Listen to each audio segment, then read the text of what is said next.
দেৰগাঁও সমষ্টিৰ বিধায়ক ভৱেন্দ্ৰনাথ ভৰালীয়ে চতুৰ্দশ বিত্তীয় আয়োগ আৰু পঞ্চদশ বিত্তীয় আয়োগৰ পুঁজিৰে আধাৰশিলা স্থাপন। দেৰগাঁৱৰ ধেমাজি অঞ্চলৰ হেমচন্দ্ৰ গোস্বামী পথৰ পৰা পঞ্চায়ত কাৰ্যালয় হৈ ধেমাজি কৈৱৰ্ত ঢালাই পথ সংযোগী পথৰ আধাৰশিলা স্থাপন। ব্ৰহ্মপুত্ৰ সমবায় সমিতিৰ চৌহদত টয়লেটৰ শুভাৰম্ভ।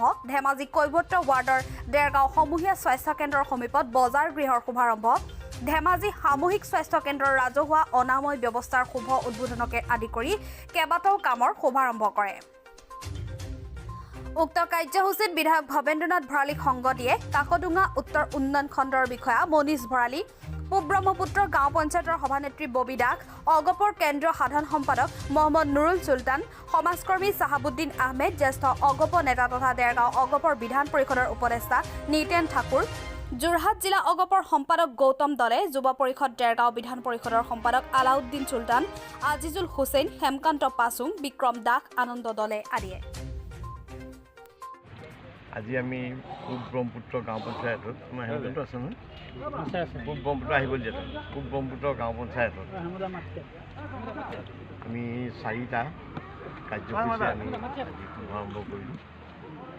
প্ৰথম হ'ল আমাৰ ধেমাজি কৈৱৰ্ত গাঁৱৰ যিটো পথ, সেই পথটো 10 লাখ টকাত আমি পেভাৰ ব্লক নিৰ্মাণ কৰিবৰ কাৰণে আজি আমি শুভাৰম্ভ কৰিছোঁ।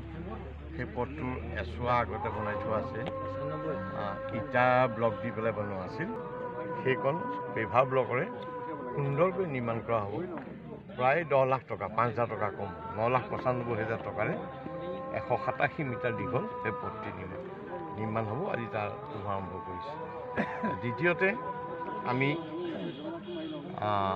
এই ব্ৰহ্মপুত্ৰ যিটো আমাৰ স্বচ্ছ ভাৰত অভিযান আঁচনিৰ অধীনত কেন্দ্ৰীয় চৰকাৰৰ আঁচনি 30% পঞ্চায়তে ব্যয় কৰে আৰু 70% আমাৰ পাব্লিক হেল্থ ডিপাৰ্টমেণ্টে খৰচ কৰে।